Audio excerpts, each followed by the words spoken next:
السلام عليكم ورحمة الله وبركاته.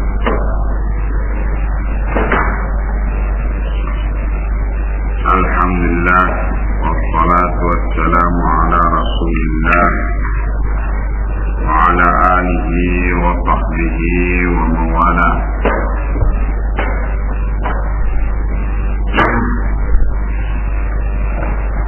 إخواني في الدين أعزكم الله. Kita telah membaca atau membahas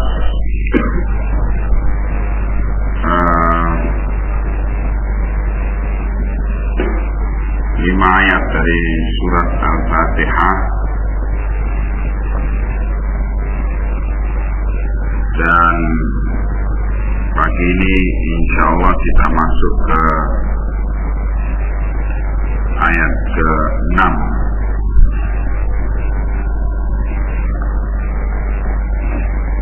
Berkata Syekh Abdurrahman As-Sa'di rahimahullah, wa hadha siratul mustaqim, dan as-siratul mustaqim itu ayat ke-7 ya. Dan siratul mustaqim ini huwa adalah dijelaskan ialah siratal ladzina an'amta 'alaihim, jalannya orang-orang yang telah engkau beri nikmat atas mereka. Siapa mereka itu yang Allah telah beri nikmat? Ialah minan nabiyyina, yaitu dari kalangan para nabi, was-siddiqina, dan para siddiqin, wasyuhada'i, dan para syuhada, wassalihin, dan jalannya orang-orang saleh. Dari mana dalilnya demikian ini? Ialah surat An-Nisa ayat ke-69. Ini namanya tafsir Quran bil Quran. Allah berfirman dalam surat An-Nisa ayat ke-69, wa may yuti'illaha war rasulah fa ulaika ma'al ladzina an'ama Allahu 'alaihim minan nabiyyina was-siddiqina wasyuhada'i was-salihina wa hasuna ulaika rafiqa.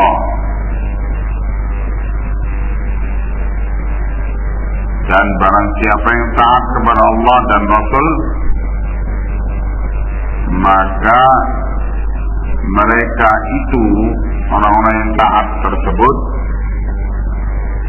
nanti akan bersama orang-orang yang Allah beri nikmat atas mereka dari para nabi, yaitu dari para nabi, para siddiqin, para syuhada, dan para shalihin. Mereka itu, kata Allah, adalah sebaik-baik teman.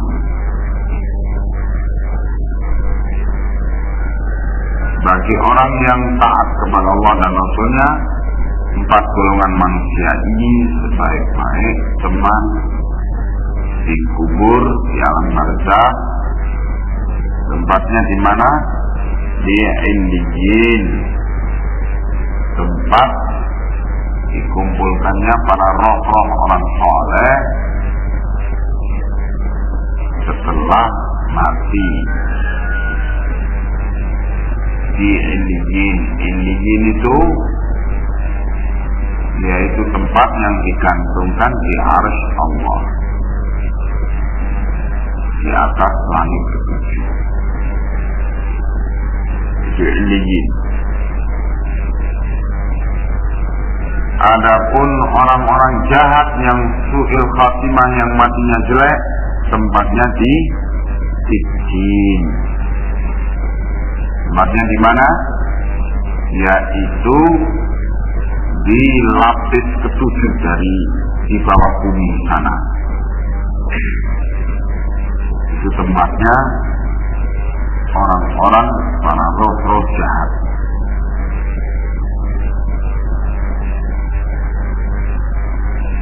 Maka orang yang mati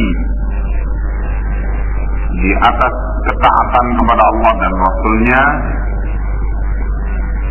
mereka akan dikumpulkan di Illiyin bersama golongan manusia terbaik, para nabi, para siddiqin. Adapun para siddiqin itu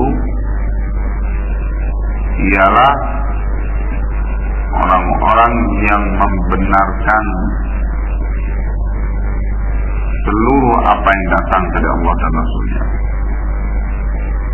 dan mentaatinya. Ya,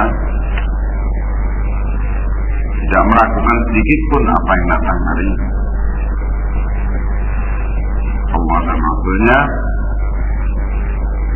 tidak meragukan kebenarannya dan kebaikannya, dan menjalankannya, mengamalkannya. Ini para siddiqin. Para syuhada yaitu orang-orang yang terbunuh dalam peperangan membela agama Allah. Kemudian para shalihin yaitu orang yang menjalankan kewajiban Allah dan meninggalkan apa yang dilarang oleh Allah. Begitu. Mereka adalah wa hasuna ulaika rafiqa, sebaik-baik teman. Di alam barzakh, yaitu di alam kubur, teman di alam kubur, maupun teman di mahsyar nanti. Kita minta jalan hidup mereka lah yang kita dibimbing oleh Allah menuju mereka, menuju jalan hidup mereka. Sekaligus ini juga sebagai bimbingan untuk kita supaya mempelajari jalan hidup mereka. Siratal ladzina an'amta 'alaihim. Jalannya orang-orang yang kau beri nikmat atas mereka. Bagaimana kita menempuh jalan hidup orang-orang yang diberi nikmat oleh Allah ini, para nabi, para siddiqin, para syuhada, para shalihin, yang mempelajari sejarah atau perihidup mereka. Makanya salah satu daripada pelajaran penting di dalam mengenal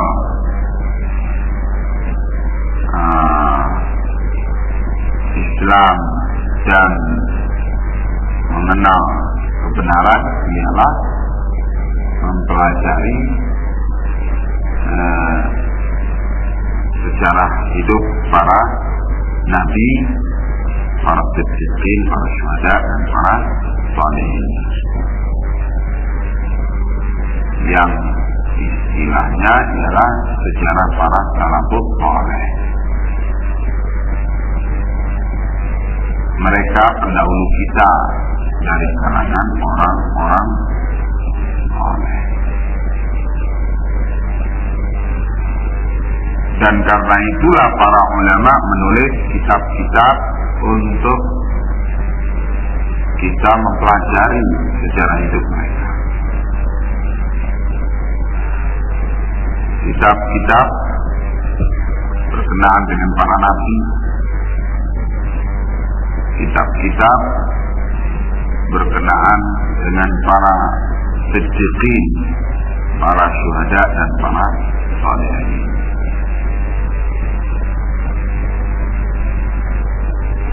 Antara lain yang mungkin bagi tulabul ilm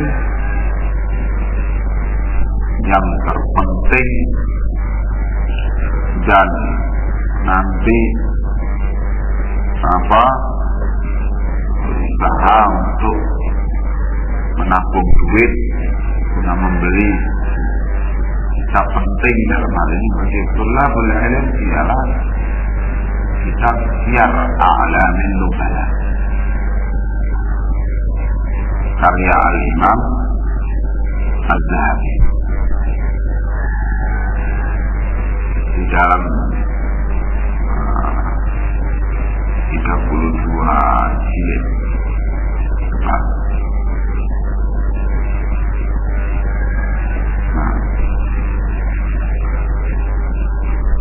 Syekh Muqbil rahimahullah selalu mewasiatkan kepada para tulabul ilm, kalau kalian mulai dijangkiti lemah semangat untuk thalabul ilmi, itu baca kembali kitab ini, Siyar A'lamin Nubala. Padanya ada sekian banyak kisah-kisah yang bisa menjadi teladan bagi kita tentang orang-orang para salafus saleh ini. Kita memohon pada Allah untuk dibimbing kepada jalan mereka.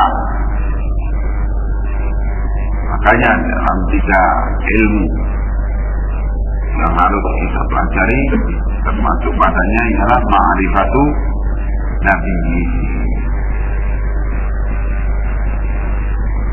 pengenalan kepada Nabi Muhammad SAW, yaitu sirah. Nah, begitu ayat ini membimbing kita untuk berdoa kepada Allah, dibimbing kepada siratal mustaqim, yaitu siratal ladzina an'amta 'alaihim, jalannya orang-orang yang Engkau beri nikmat atas mereka, jalannya para nabi, para siddiqin, para syuhada, para sholihin. Kita pelajari sejarah hidup mereka, para salafus saleh ini, itu akan memperjelas kepada kita tentang apa itu as-siratul mustaqim. Ya. Kemudian ghairil maghdubi alaihim waladdallin. Kata Syekh, ghairi siratil maghdubi alaihim, bukannya jalan al-maghdubi alaihim, orang yang kau murkai atas mereka. Siapa orang yang Allah murkai atas mereka? Dijelaskan di sini oleh Syekh, alladzina araful haqqa wa tarakuhu kal Yahudi wa nahwihim, yaitu orang-orang yang mengerti kebenaran dan meninggalkan kebenaran itu karena hawa nafsu. Kal Yahudi, seperti keadaan orang Yahudi, wa nahwihim, dan yang semisal Yahudi. Ini contoh. Nah, tetapi al-maghdubi alaihim bukan semata-mata ditujukan kepada Yahudi, tapi contohnya orang-orang yang al-maghdubi alaihim ialah Yahudi, orang-orang Yahudi yang semisal mereka.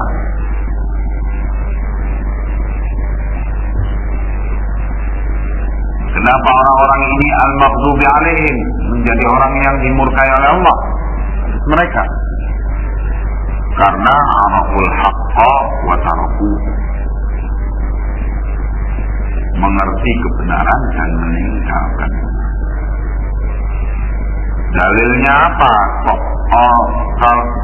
Kalau orang itu mengerti kebenaran terus meninggalkannya dikategorikan al-maghdubi alaihim? Dalilnya ialah firman Allah dalam surat At-Taha ayat kedua, ya ayyuhalladzina amanu lima taquluna ma la taf'alun kabura maqtan 'indallahi an taqulu ma la taf'alun. Hai orang-orang yang beriman, mengapa kalian berkata apa-apa yang kalian tidak perbuat? Karena besar sekali kemurkaan Allah bila kalian berkata apa-apa yang kalian tidak perbuat. Ya, maka orang yang mengerti kebenaran kemudian tidak berbuat dengannya, berkata tentang kebenaran dan tidak berbuat dengannya, ini termasuk dalam kategori al-maghdubi alaihim. Besar sekali kemurkaan Allah atas kalian bila kalian berkata apa yang kalian tidak berbuat. Nah, makanya orang yang tidak mengerti sunnah berbuat bid'ah itu dosa. Dosanya ialah kok berbuat sebelum berilmu.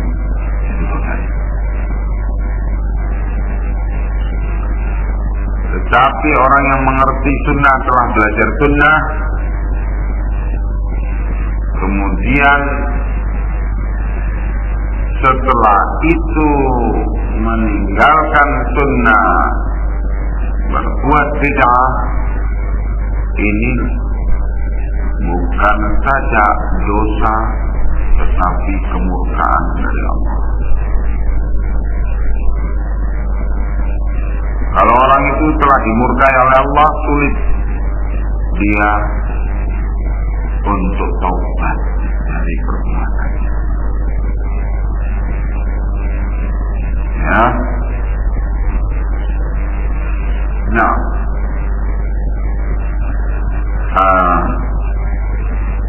orang yang mengerti sunnah tetapi tidak beramal, tidak berakhlak dengan akhlak ahli sunnah, ini lebih jahat, jauh lebih jahat daripada orang yang tidak sampai padanya ilmu sunnah dan berakhlak dengan akhlak yang menyelisihi sunnah. Karena itu di dalam Islam orang yang tidak menjalankan sunnah disikapi ketika dia sudah belajar sunnah tapi tidak menjalankan sunnah, disikapi lebih keras daripada orang yang belum mengerjakan apa belum mengerti sunnah terus menyelisih sunnah. Ya, bagaimana sikap yang keras dari Rasulullah Sallallahu Alaihi Wasallam kepada Ka'ab bin Malik dan kawan-kawan ketika mereka meninggalkan jihad. Karena apa?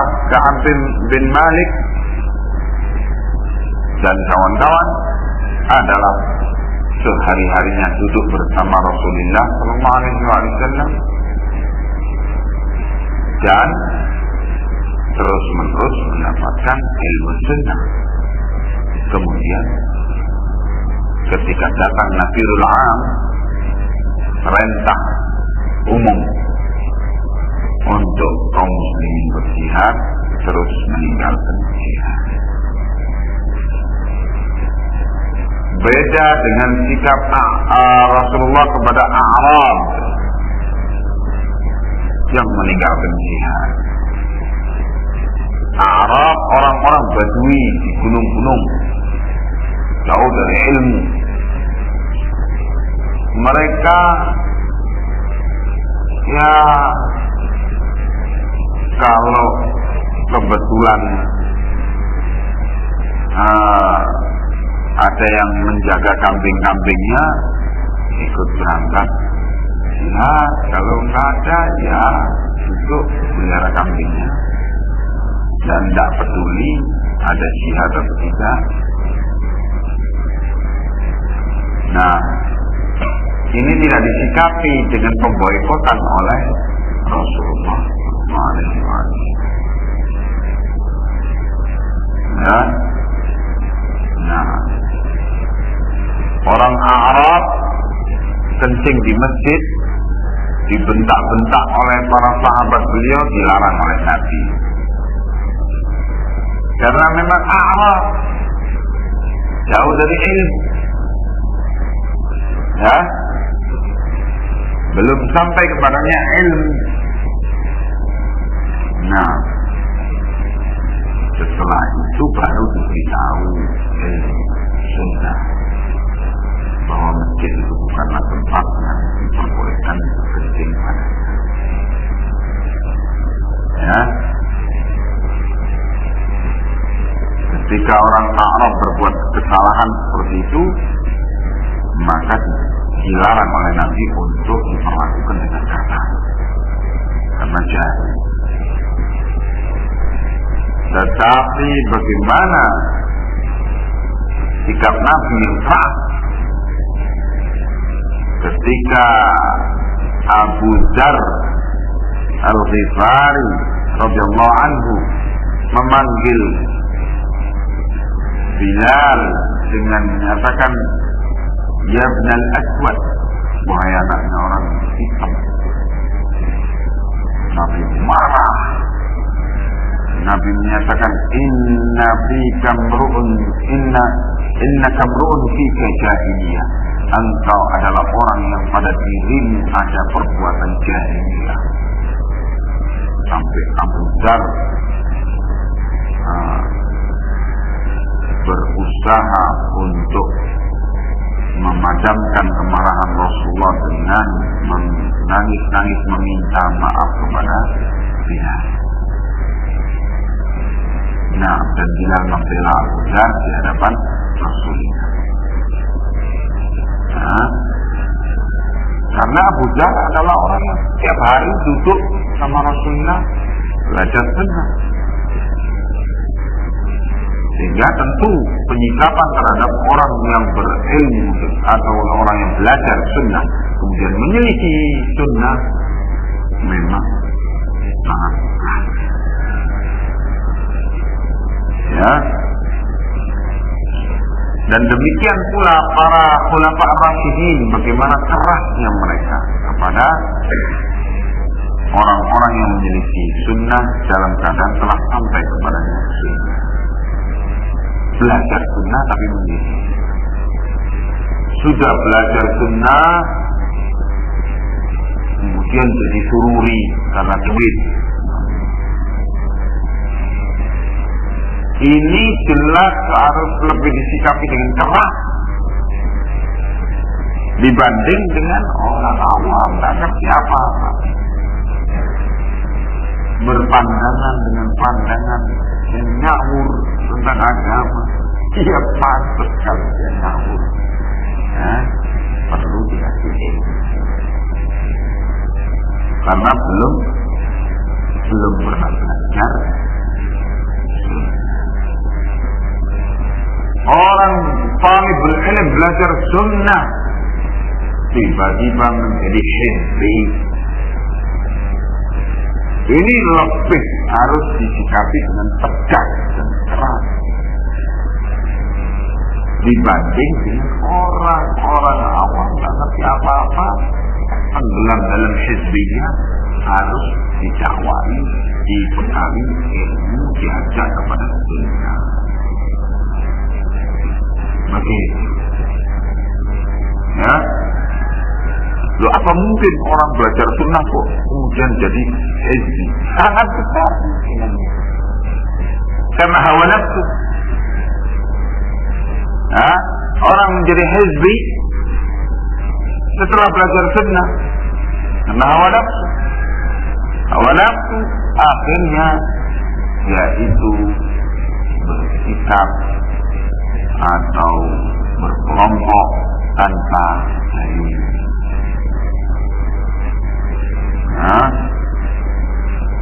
Apa kalau tidak pakai dalil? Ya hawa nafsu.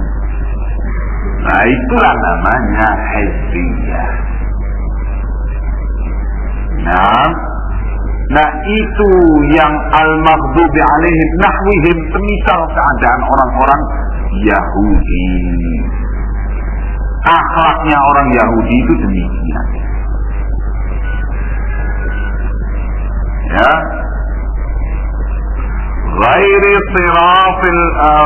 Ghairil maghdubi alaihim waladhdallin. Kemudian golongan kedua yang kita mohon pada Allah untuk melindungi kita dari jalan penyimpangan itu ialah ad-dallin. Ghairil maghdubi alaihim waladhdallin. Waladhdallin ialah wala siratal dallin, kata Syekh. Tidak atau bukan jalan orang yang ad-dallin, orang yang sesat. Bagaimana sesatnya? Alladzina tarakul haqqa ala jahlin wa dhalalin, yaitu orang-orang yang meninggalkan kebenaran dalam keadaan jahil, tidak ngerti, wa dhalal, dan sesat. Kan Nasara wa nahwihi, seperti keadaan orang-orang Nasara dan yang semisal mereka.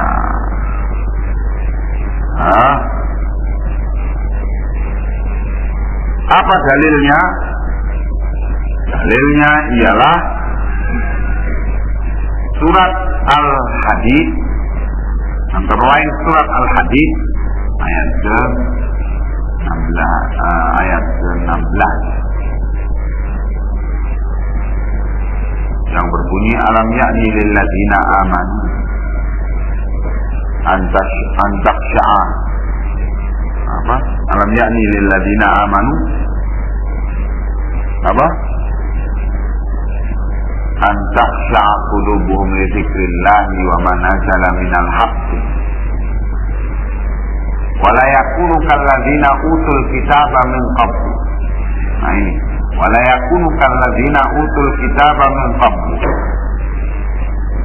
fa qala 'alaihimul amad faqasat qulubuhum wa katsirun minhum fasiqun. Tidakkah berguna bagi orang yang beriman untuk hatinya itu takut kepada Allah, dengan berzikir kepada Allah, dan dengan ilmu yang sampai kepada mereka yaitu al-haq yang telah turun kepada mereka, Al-Quran, Al-Kitab, Sunnah. Dan janganlah mereka menjadi seperti keadaan orang-orang yang telah diberi kitab sebelum mereka, yaitu keadaan orang-orang Nasara. Bagaimana keadaan mereka itu? Qala alaihimul amad, berkepanjangan hidup dalam keadaan tidak ada ilmu, tidak ada zikir. Akhirnya bagaimana? Faqasat qulubuhum, akhirnya menjadi kaku dan kasar, keras hati mereka, keras hati mereka karena tidak dibekali ilmu. Wa katsirun minhum fasiqun, akibatnya banyak dari mereka itu menjadi fasik. Ya. Nah, ini keadaan ad-dhalin. Mereka ad-dhalin ini yaitu orang-orang yang berkata dan berbuat tanpa ilmu. Nah, berkata dan berbuat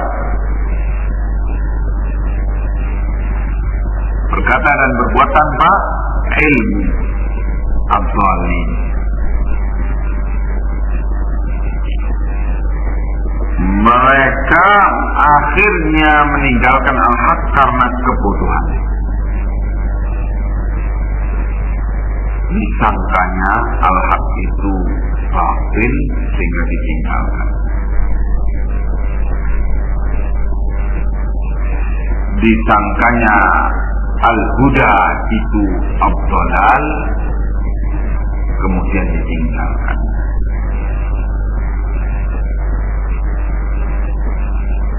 Makanya kata para ulama, man fasada min ulama'ina fakana syabahun bil yahud. Siapa dari yang rusak dari para orang-orang yang berilmu dari kita, ulama kita, maka itu ada keserupaan dengan orang-orang Yahudi. Wa man syabaha min ubbadina kana syabahun bin Nasara. Maka barang siapa yang kalau kita dapati kerusakan pada ahli ibadah kita, ubbad, itu ada keserupaan dengan Nasara. Ya, keserupaan dengan para rahib Nasara. Mereka berbuat tanpa ilmu, tanpa dibimbing dengan ilmu. Nah, begitu keadaan ahlul bid'ah. Bedanya ahlul bid'ah dengan ahlul sunnah apa? Kata para ulama, kalau ahlul sunnah mempelajari dalil, baru kemudian berkata dan berbuat, baru berpendapat. Tetapi ahlul bid'ah berkata dan berbuat dulu, baru cari dalil. Ya, cari pembenaran terhadap perkataan dan perbuatan. Ini keadaan mereka yang berani berkata dan berbuat tentang agama ini tanpa dalil, tanpa ilmu, persis seperti keadaan Nasara. ad-dhalin. Karena itu sangat keras diingkari perbuatan orang yang berkata tanpa ilmu, berkata tentang agama tanpa ilmu, seperti antara lain dalam firman Allah di surat Al-A'raf ayat ke-33. Nah,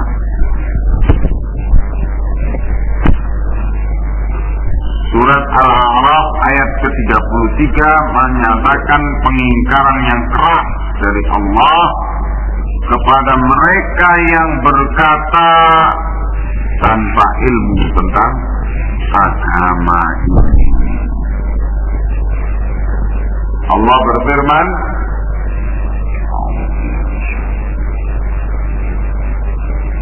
Qul innama harrama rabbi al-fawahisha ma dhahara minha wa ma batana. Katakanlah, hanyalah Tuhanku mengharamkan kekejian yang tampak dan yang tersembunyi. Wal itsma wal baghya bighairil haqqi, dan juga perbuatan dosa dan kezaliman bighairil haqq, tanpa tanpa kebenaran. Wa an tusyriku billahi, dan juga Allah mengharamkan kalian berbuat syirik kepada Allah. Malam yunazzil bihi sultana, yang dalam keadaan engkau tidak punya hujjah, tidak punya dalil padanya. Wa an taqulu 'ala Allahi ma la ta'lamun, dan juga perkara yang dilarang ialah engkau berkata tentang Allah, tentang agama Allah, apa-apa yang kamu tidak tahu, tidak ada ilmu padanya.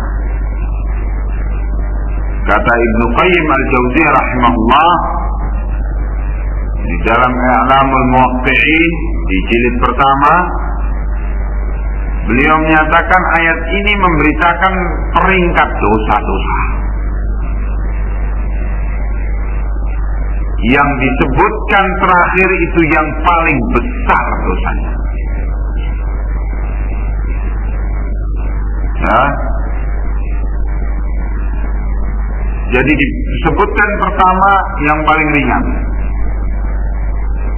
berbuat dosa, baik dosa kecil ataupun dosa besar.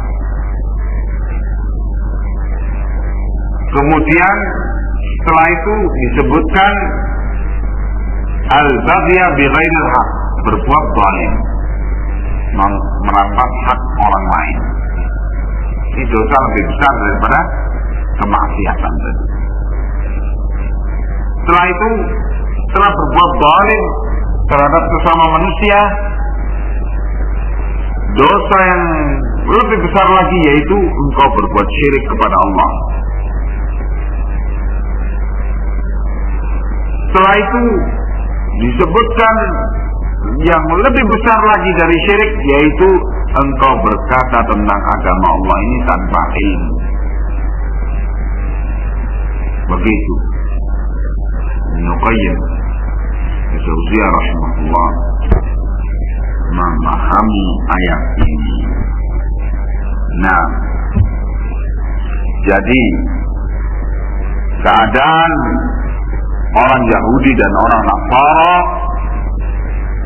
itu tampaknya memang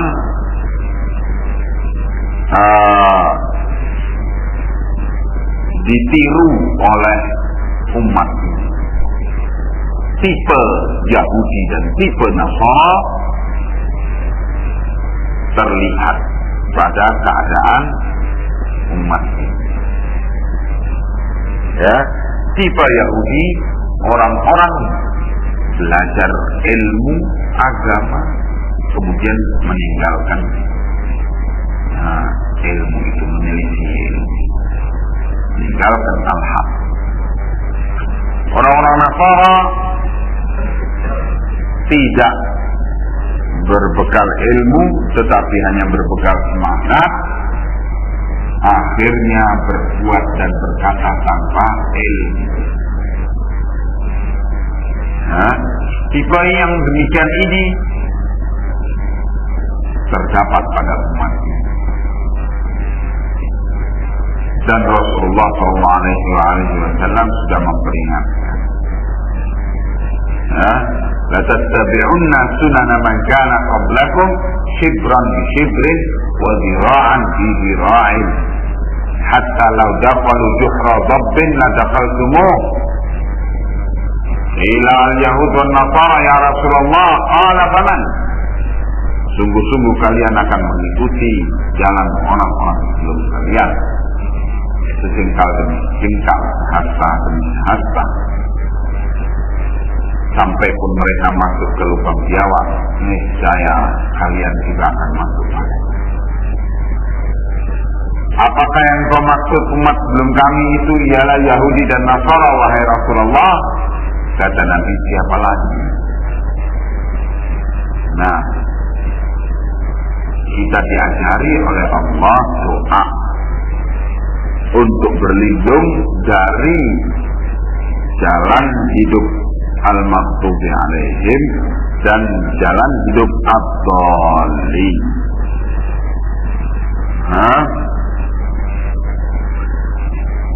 Fahadhihi suratu, maka mulailah di sini Syekh membawa kita untuk menyimpulkan isi surat Al-Fatihah ini. Fahadhihi suratu, surat ini, surat Al-Fatihah ini ala ijaziha, dengan ringkasnya, qad ihtawat, sungguh telah mengandungi, ala malam tahtawi alaihi suratun min suwaril Quran. Qad ihtawat, telah mengandungi, ala malam tahtawi alaihi, apa-apa yang tidak dikandungi oleh satu surat pun daripada surat-surat Al-Quran. Fatadammanat anwa' at-tauhid at-talatah. Ayat ini mengandung 3 jenis tauhid, yaitu tauhidur rububiyyati, mengandung pelajaran tauhid rububiyah. Tauhid rububiyah yaitu keyakinan bahwa Allah lah satu-satunya pencipta segenap alam ini, segenap makhluk. Allah lah satu-satunya pemilik segenap makhluk. Allah lah satu-satunya pemelihara dan pengatur segenap alam. Keyakinan ini dinamakan tauhidur rububiyah. Yu'khadhu min qawlihi rabbil alamin. Diambil pelajaran tauhid rububiyah ini dari pernyataan Allah di surat Al-Fatihah ini ayat kedua, yaitu rabbil alamin. Allah adalah rabbil alamin, Rabb bagi segenap alam. Rabb itu adalah mengandung makna sifat rububiyah. Wa tauhidul ilahiyati, juga ayat ini mengandung apa? Tauhidul ilahiyah. Tauhidul ilahiyah yaitu keyakinan Allah lah satu-satunya zat yang berhak untuk diibadahi dan dipersembahkan kepadanya segala bentuk peribadatan. Wa huwa ifradullah bil ibadati, yaitu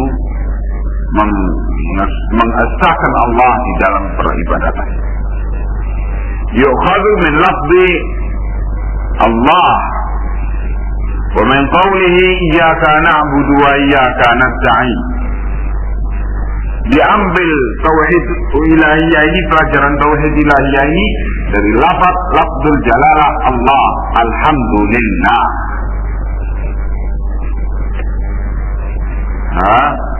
Dan juga dari firman Allah, iyyaka na'budu wa iyyaka nasta'in. Ini mengandungi pengertian tauhid ilahiyah. Kemudian wa tauhidul asma'i was sifati. Ayat ini juga, surat ini juga mengandungi pelajaran tauhid al-asma' was sifat. Tauhid al-asma' was sifat yaitu keyakinan bahwa yang berhak mempunyai nama-nama yang mulia dan sifat-sifat yang agung hanyalah Allah semata. Wa huwa itsbatu sifatil kamali lillahi ta'ala, yaitu menetapkan menetapkan sifat-sifat yang sempurna bagi Allah yang Maha Tinggi. Allati asbataha li nafsihi, yang Allah telah tetapkan sifat-sifat kesempurnaan itu bagi dirinya, wa asbataha lahu rasuluhu, dan yang telah ditetapkan sifat-sifat kesempurnaan itu oleh Rasulnya bagi Allah. Min ghairi ta'tilin, tanpa melakukan sikap ta'til.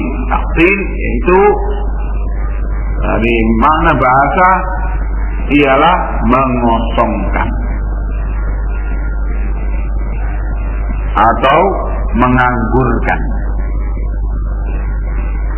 Maksudnya apa? Ta'til yaitu menganggap semua ayat-ayat tentang sifat Allah itu adalah ayat-ayat yang tidak bermakna, kosong dari makna, karena mengingkari sifat-sifat Allah. Kita menetapkan bagi Allah sifat-sifat kesempurnaan sebagaimana yang Allah tetapkan bagi dirinya, dan juga sebagaimana yang Rasulnya telah menetapkan, telah memberitakan sifat-sifat itu. Bagaimana kita menyikapi berita dari Al-Quran dan As-Sunnah tentang sifat-sifat Allah itu? Min ghairi ta'til.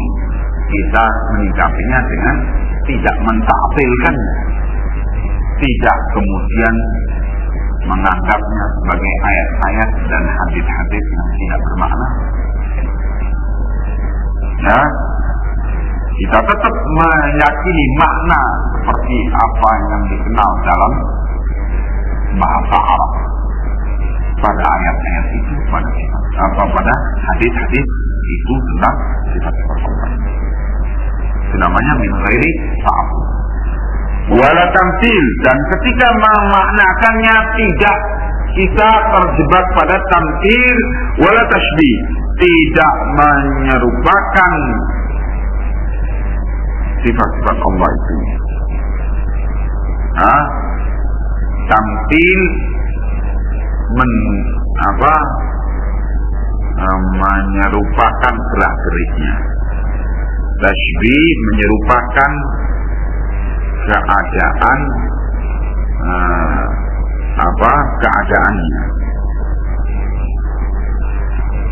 Tamthil tidak menyerupakan sifat, tidak menyerupakan perbuatan Allah dengan perbuatan makhluk. Tashbih tidak menyerupakan sifat Allah dengan sifat makhluk. Kita memaknai secara bahasa, kemudian tentang kaifiyahnya kita serahkan kepada Allah. Itu artinya tidak kita terjebak dalam tamthil dan tashbih. Tidak pula kita menolak makna dari ayat-ayat Quran dan hadis-hadis Nabi tentang sifat-sifat Allah ini. Tidak ta'til, yaitu menolak maknanya. Tidak pula tamthil dan tashbih. Itu namanya pelajaran tauhidul asma wa sifat.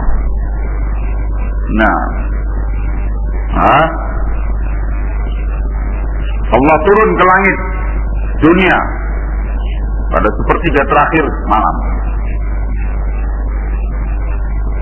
Ya kita karena diberitakan seperti itu oleh Rasulullah SAW, kita iman Allah turun ke langit dunia pada sepertiga terakhir malam.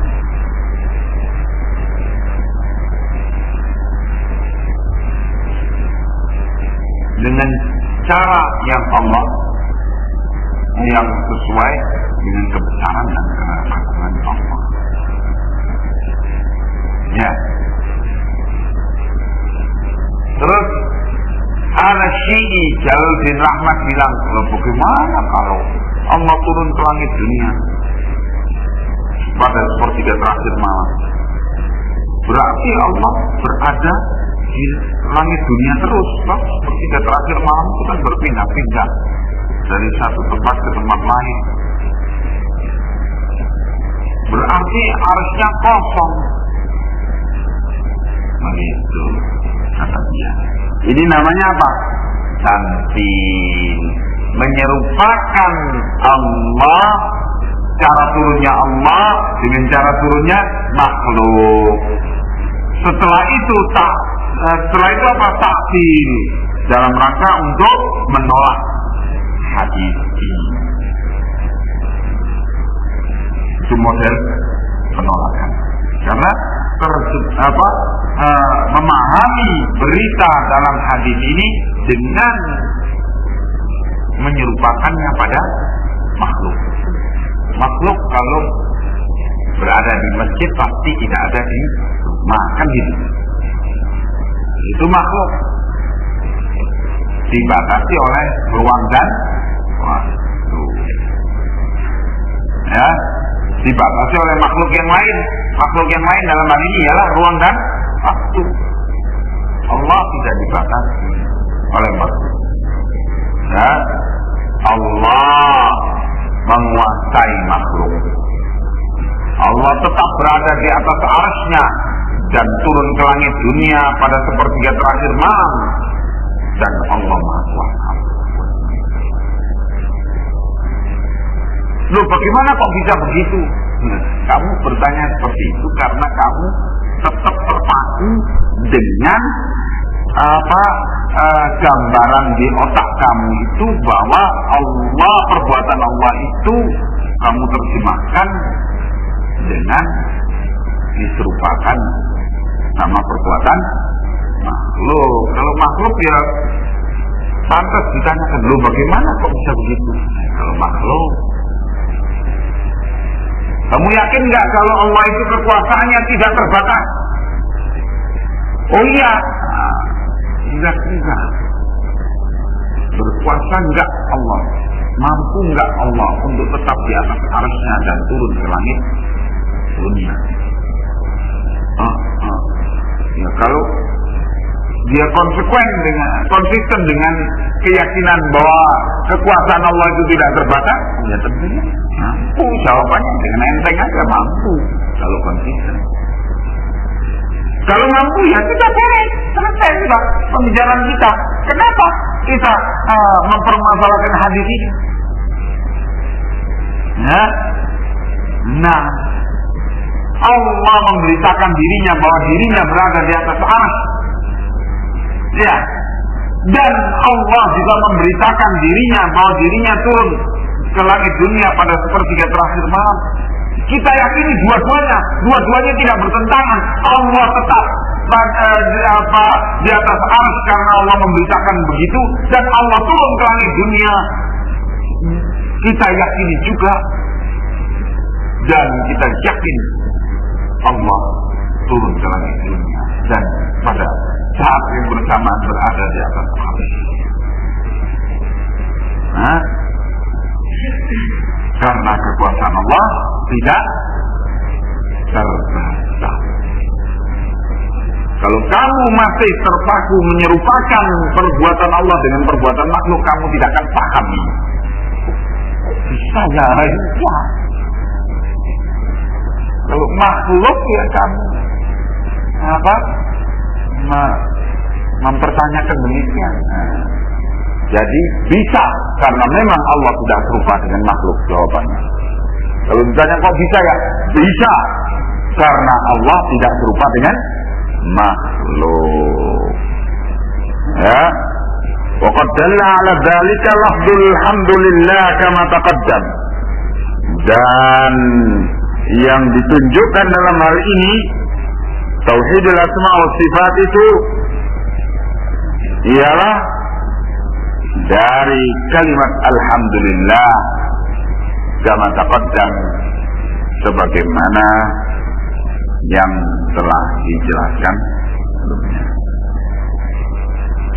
Wa tadammanat isbatun nubuwati, dan juga ayat surat ini mengandung isbatun nubuwah, ditetapkannya kenabian.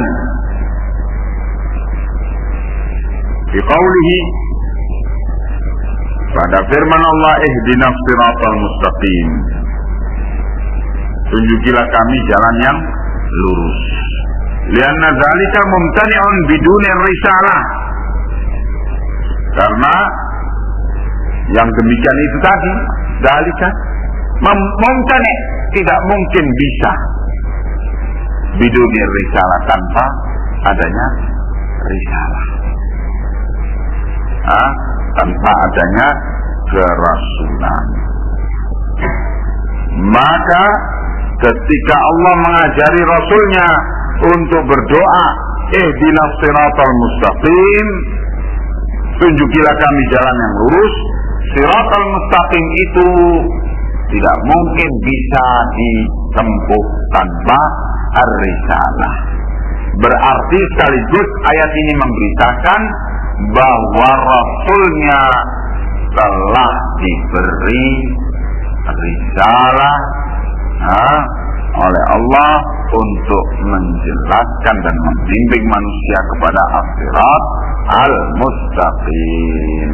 Maka ini berarti isbat, penetapan kenabian Muhammad sallallahu alaihi wasallam. Wa isbatul jazai alal a'mali, dan juga di dalam surat ini ditetapkan adanya jaza, balasan alal a'mal, terhadap amalan-amalan. Di qaulihi, dalam firman Allah, maliki yaumiddin, ya, yang berarti memang semua amalan itu akan dibalas oleh Allah. Apakah dibalas dengan kebaikan ataukah dibalas dengan kejelekan, ya, sesuai dengan keadaan amalan itu. Wa anna jazaa yakunu bil adli, dan balasan Allah itu pasti dijalankan dengan keadilan, tidak mungkin dengan kezaliman. Li'anna dina ma'nahu al-jaza' bil adli, karena agama itu maknanya ialah al-jaza' bil adli. Ad-din itu maknanya ialah al-jaza' bil adli, balasan dengan keadilan.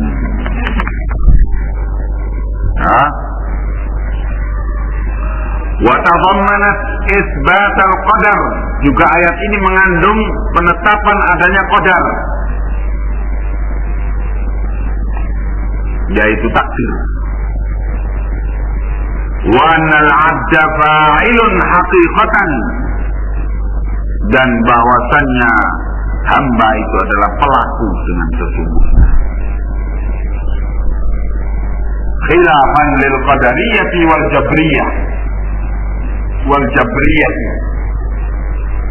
berbeda dengan apa yang diyakini oleh orang-orang qadariyah.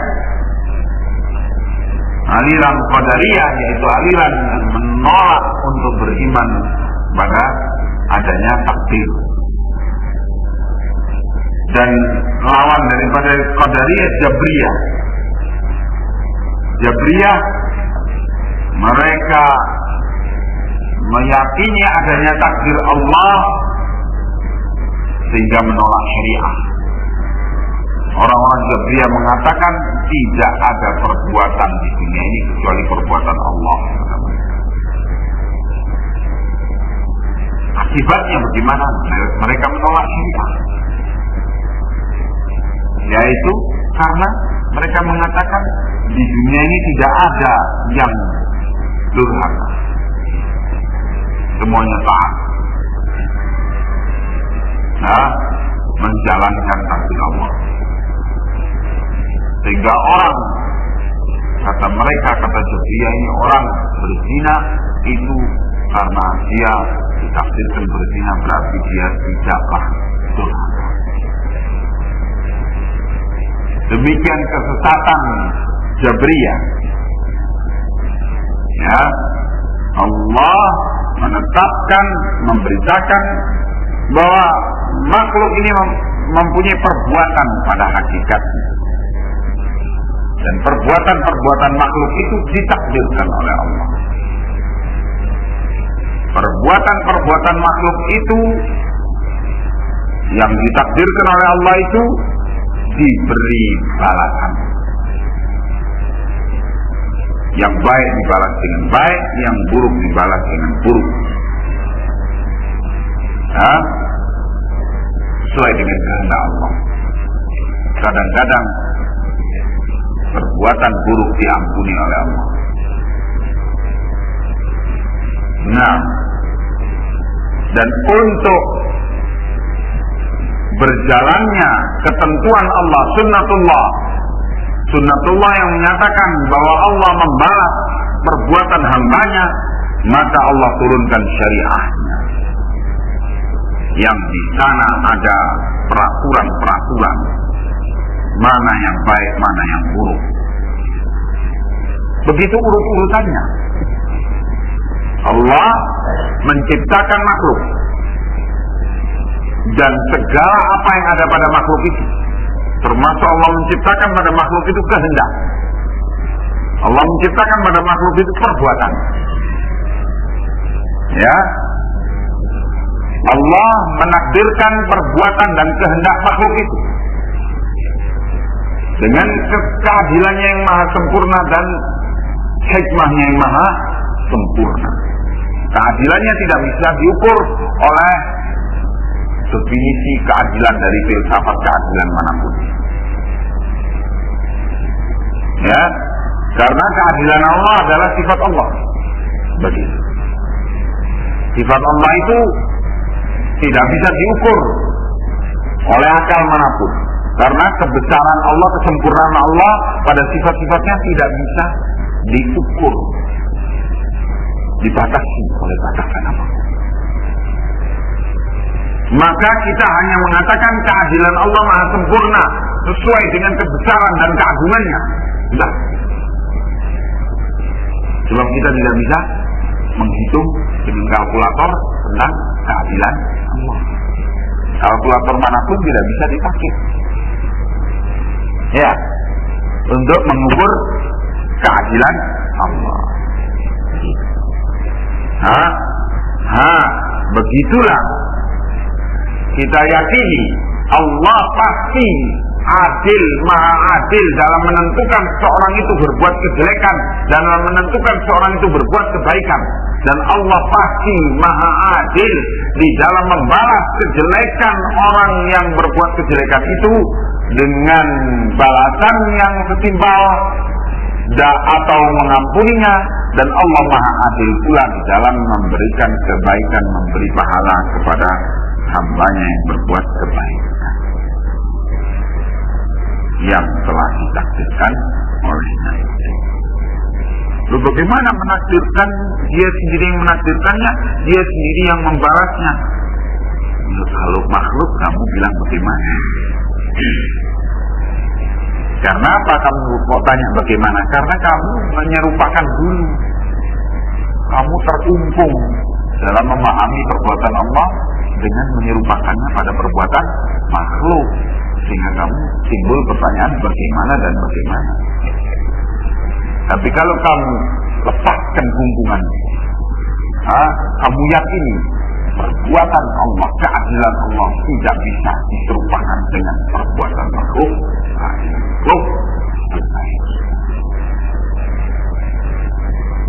Ya, bal tadammanat ar-raddu ala jami'i ahli al-bid'ah wa ad-dhalal. Bahkan juga ayat ini tadammanat, mengandungi ar-radd,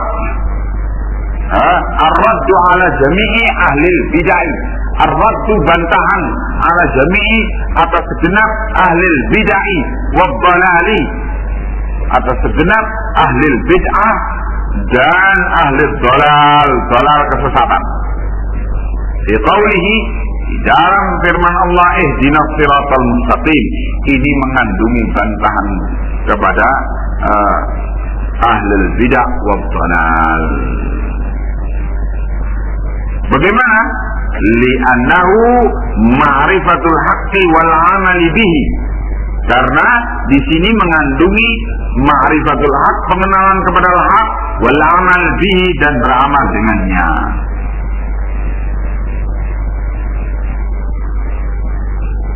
Maka kata beliau, wa kullu mubtadi'in wa dhalin fa huwa mukhalifun li dzalik.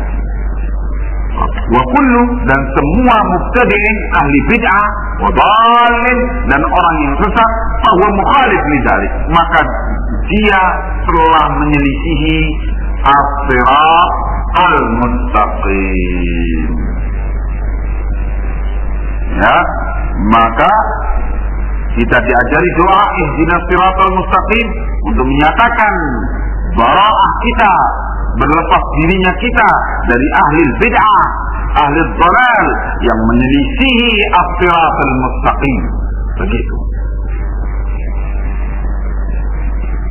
Wa tadammanat, dan juga ayat ini mengandung ikhlasus dini lillahi ta'ala, mengikhlaskan agama untuk Allah semata, Allah yang maha tinggi, yaitu mengikhlaskan dalam ibadatan, dalam perkara ibadah, wasti'anatan, dan dalam perkara isti'anah, mohon pertolongan, fi qaulihi, di dalam firman-Nya, iyyaka na'budu wa iyyaka nasta'in. Walhamdulillahi Rabbil Alamin. Demikian surat Al-Fatihah. Ya, Masya Allah, Barakallahu fiikum. Dan makanya diberitakan pula oleh Rasulullah SAW bahwa setiap hambanya itu dalam sholat membaca Al-Fatihah, ketika dia membaca Alhamdulillah Rabbil Alamin, Allah menyatakan asna alayya abdi. Ketika hamba itu menyatakan Ar-Rahman Ar-Rahim, Allah menyatakan majjadani abdi. Ketika hamba itu menyatakan Maliki Yaumiddin, Allah menjawab pula kepada hambanya ini, hamadani abdi. Begitu. Kemudian ketika hamba ini menyatakan iyyaka na'budu wa iyyaka nasta'in, hadza baini wa baina abdi wa li abdi ma sa'al. Ayat ini adalah menghubungkan antara aku dengan hambaku dan untuk hambaku apa yang dia minta. Kemudian ihdinas siratal mustaqim, hadza li abdi wa li abdi ma sa'al. Ini adalah untuk hambaku dan untuk hambaku apa yang dia minta. Terus selanjutnya hafidh walafalin. Kata Ibnu Qayyim al-Jauziyah rahimahullah, makanya kata beliau di dalam membaca surat Al-Fatihah itu antara satu ayat dengan ayat yang lainnya ditransaksi dengan satu nafas. Ini tidak disambung dengan nafas. Dua ayat satu nafas, tapi masing-masing ayat dengan satu nafas. Artinya ada berhentinya dengan satu nafas pada setiap ayat, kemudian masuk kepada ayat berikut. sambil hamba itu meyakini bahwa Allah sedang menjawab apa yang dipanjatkan. Begitu. Ini keistimewaan surat Al-Fatihah. Ya, kita baca dengan penuh keyakinan Allah sedang menjawab apa yang kita nyatakan ini, dan kita baca dengan betul-betul mencamkan maknanya. Disitulah akan tercapai kekhusyuan. Disitulah al-khasyah. Dan kalau bacaan itu dengan khasyah, maka barulah sholat itu akan menjadi nasihat kepada kita. Dan sholat itu akan berfungsi sesuai dengan fungsi yang diberitakan oleh Allah, yaitu tanha 'anil fahsya'i, akan mencegah pelakunya dari fahsya, kekejian dan kemungkaran. Wallahu a'lamu bis-shawab. Assalamualaikum.